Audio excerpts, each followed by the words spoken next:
오늘의 정치권 이슈를 김관옥 계명대 교수, 이종근 시사평론가 모시고 집중 분석해 보도록 하겠습니다. 안녕하세요. 안녕하십니까. 네, 어제는 민주당 신임 원내대표가 선출이 됐고요. 오늘은 조금 전에 미래통합당 신임 원내대표로 5선의 주호영 의원이 선출이 됐습니다. 주호영 의원의 당선 소감 잠시 후에 들어보고요.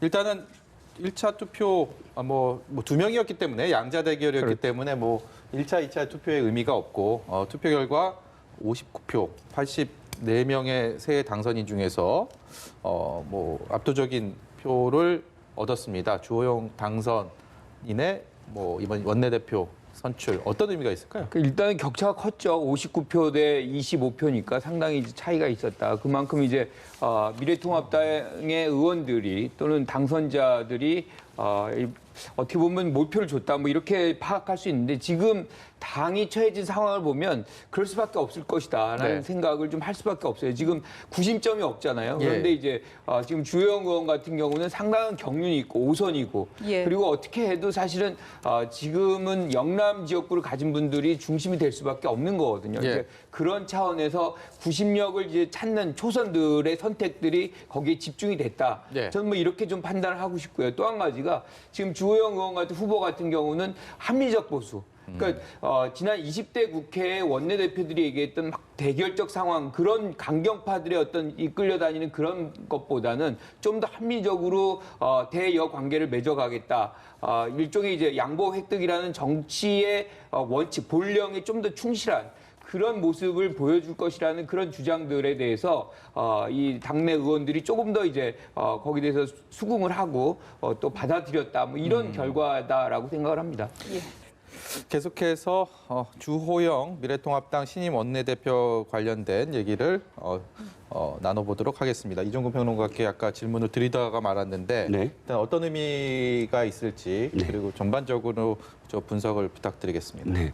일단 그 한국당 계열, 그러니까 통합당 계열 보수 정당에서 최초로 지금까지는 원내대표 선거가 형식적이었어요. 사실 이제 정견 발표 짧게 하고 그 다음에 바로 투표에 들어가서 결선 투표까지 이어지는 그런 과정이었는데 이번엔 초선 의원들이 요구를 했습니다. 토론회를 하자. 그리고 이 토론회 끝난 다음에 투표를 하자 해서 5시간 거의 한 4시간 반 정도의 어떤 토론회가 이어지고 그 토론회에서 당의 미래부터 시작해갖고 여러 가지 어떤 부분들을 다 죄다 질문을 하고 거기에 일일이 다 답변하는 그런 상황이었습니다. 그래서 저는 이번에야말로 어떤 의미에서는 정파, 지역 이런 거를 떠나서 이번 투표의 가장 큰 그런 모티브는 토론이었다. 토론에서 얼만큼 잘하고 또는 토론에서 어떤 생각을 갖고 있고 이것들이 굉장히 큰 어떤 이 모멘텀이 됐다고 생각을 하는데 실제로 토론을 좀 봤더니 문제는 주호영 의원 원래부터 갖고 있었던 이미지, 안정감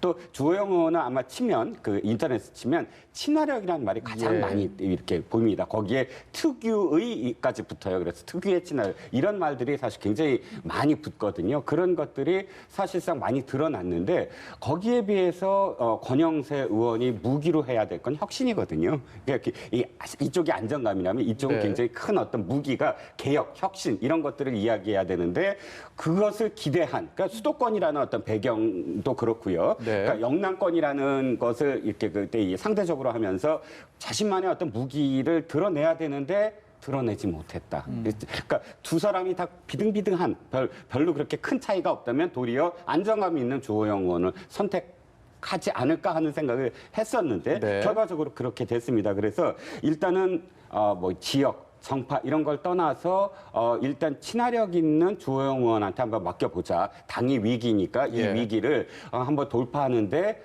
주호영 의원이 더 적합하겠다라는 선택을 하게 된 게 아닌가 싶습니다. 당선은 됐지만 앞길에 꽃밭만 있는 건 확실히 아닌 것 같은 상황입니다. 지금 180석에 가까운 거대 여당을 상대로 협상력도 발휘해야 되고 뭔가 견제를 해야 되는 상황인데 어떤 식의 뭔가 능력이라든지 이런 게 필요하다고 보십니까? 있습니까? 굉장히 사실 어려운 상황이죠. 뭐 통합을 한국당하고 한다고 해도 다 해서 103석이고 견제할 수 있는 수단이 이렇게 많지는 않습니다. 그런데 우리가 20대 국회를 돌이켜 보면 숫자가 문제는 아니었던 것 같아요. 네. 그러니까 그것을 정치를 어떻게 할 것이라는 그 본인의 어떤 정치 철학이 굉장히 중요한데 지금 뭐 인터뷰를 들어보니까 합리적으로 좀 접근하겠다는 그런 메시지가 뭐 곳곳에서 나오는 것 같아요. 그러니까 아까 제가 말씀드렸지만 정치는 결국에는 양보 획득인 거죠. 뭐 한 당이 모든 걸 원하는 대로 할 수는 없습니다. 그런 부분에서 극한의 대치를 보여줬던 20대 국회를 반면교사 삼아서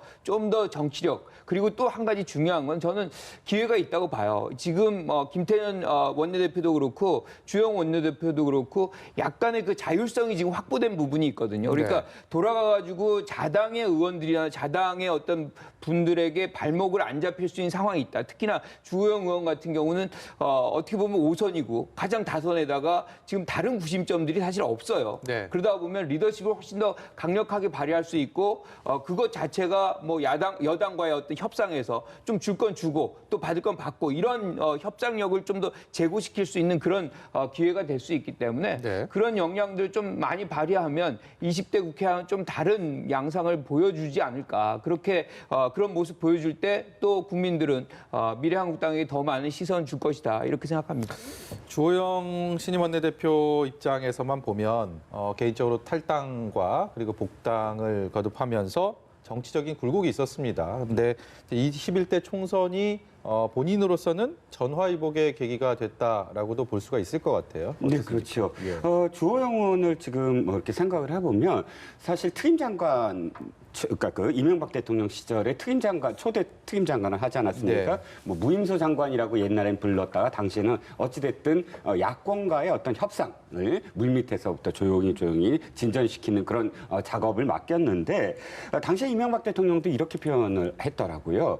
왜 주호영을 택했느냐라는 질문에 가장 자기 정치를 하지 않을 사람이다라고 그 사석에서 밝혔다고 합니다.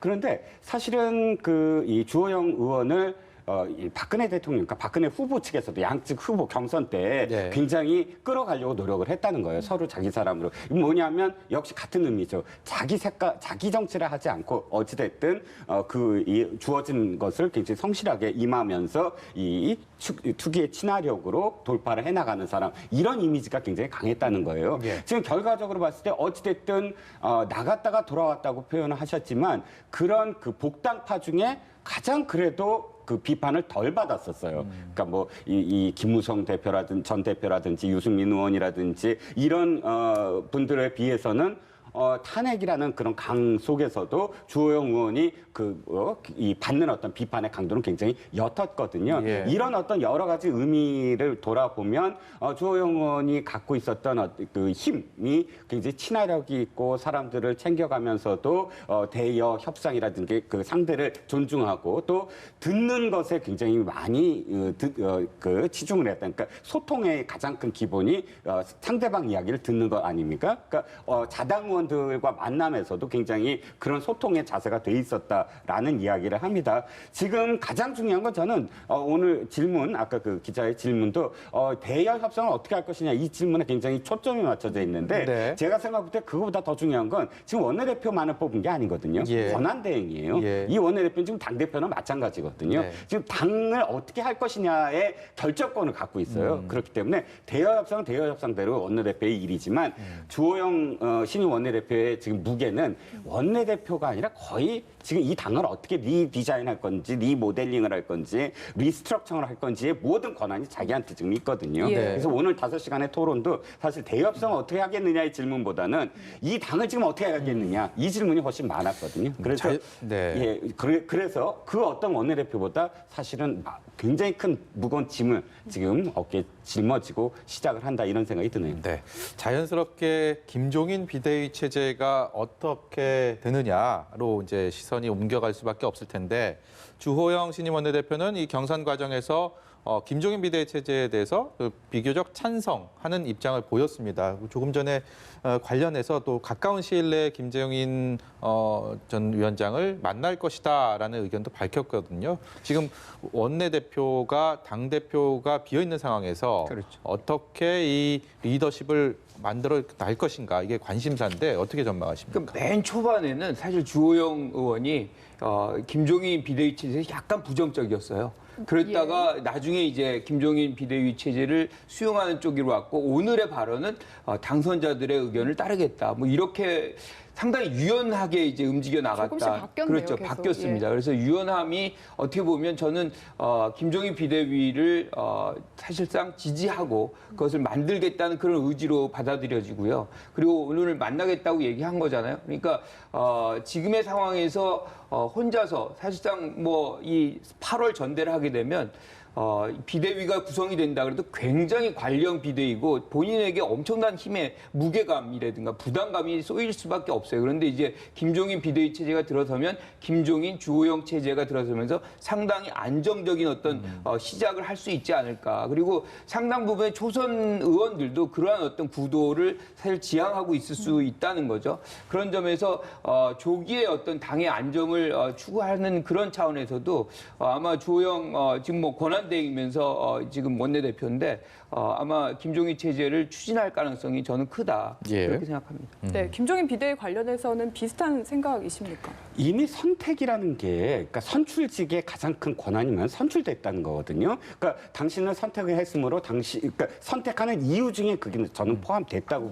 보여요. 그러니까 김종인 비대위와 관련해서 사실 많은 말들이 있었지만 특히나 굉장히 반대했던 두 사람이 아예 포기를 했거든요. 예. 원내대표 김태우 의원이라든지 또 이 포기하게 된 어떤 과정 속에서 이미 그런 어떤 컨센서스가 형성이 되지 않았나. 만약에 김종인 비대위를 진짜 막아야 되겠다고 생각을 했다면 당내에서 이합집산이 벌써 일어났을 겁니다. 그래서 가장 목소리가 컸던 의원들 쪽으로 힘을 실어주면서 원내대표의 어떤 이 선거판에 큰 어떤 영향을 했을 텐데 딱 두 사람 권영세 그다음에 주호영 두 사람만 남게 되는 어떤 과정 속에서 이미 김종인 비대위를 어느 정도는 찬성하는 쪽으로 이 기류가 형성이 됐다. 네. 이렇게 봐야지 정확한 분석일 것 같아요, 저는. 예, 알겠습니다. 더불어민주당 이야기로 넘겨보겠습니다.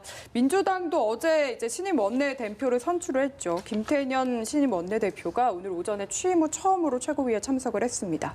첫날부터 야당을 강하게 압박하는 발언을 했는데 직접 들어보시죠.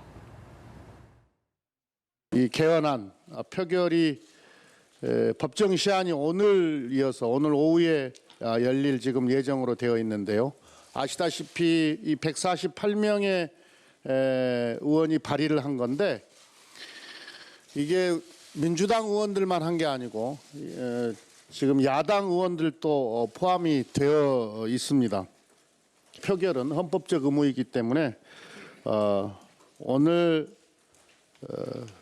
본회의에 야당도 참석을 해서 표결에 임해 주시기를 당부드립니다. 네, 김태년 의원 선출된 후에 언론에서 여러 가지 평가가 나왔습니다. 직선적이고 까칠해서 대하기 어렵다는 얘기도 있고 뭐 알고 보면 속 깊은 정이 있다 뭐 이런 평가도 있었는데 특히 눈에 띄는 게 미래통합당 쪽의 김재원 의원이 보통 민주당 의원들과는 다르다. 실무 또는 정책적인 측면에서 엄청 천재적인 분이라고 평가를 했거든요. 굉장히 긍정적이네요. 그렇죠. 뭐 그거는 굉장한 칭찬이죠. 어떻게 보면 국회의원들 중에 정책의 전문성을 가진 분들을 그렇게 우리가 많다라고 평가하지 않는 그런 상황인데 그렇게 평가해 준 거는 기대를 그만큼 보이고 있다. 네. 즉 협치를 한번 해보고자 이렇게 상대에 대해서 좀 칭찬을 많이 아끼지 않는 그런 장면. 저는 굉장히 보기 좋았다 이런 생각이 들고 또 일단의 경력이 또 그런 것들 보여주고 있거든요. 정책위 의장을 하고 국정자문회의 의장 뭐 이런 것들을 했다는 것인데 그 부분에서 어떻게 보면 이 문재인 정부의 정책들 주요 정책들이 그 자문회의에서 많이 나왔거든요. 그러니까 그런 어떤 정책적 역량을 평가한 것이다. 근데 전반적으로 봐서는 저는 21대 국회 시작하면서 여야가 이렇게 칭찬으로 시작을 하고 서로의 어떤 비난보다는 서로를 격려해주는 모습이 이렇게 시작의 점에서 나타났다는 건 좋은 징조다라고 생각을 하고요. 네. 일단은 이제 김태년 이제 원내대표죠. 원내대표가 오늘 얘기했던 거는 일종의 답답함의 표현인 것 같아요. 20대 국회가 마지막까지 사실은 공전의 공전을 거듭하는 모습을 끝까지 국민들에게 보여주는 것은 국민에 대한 도리가 아니다.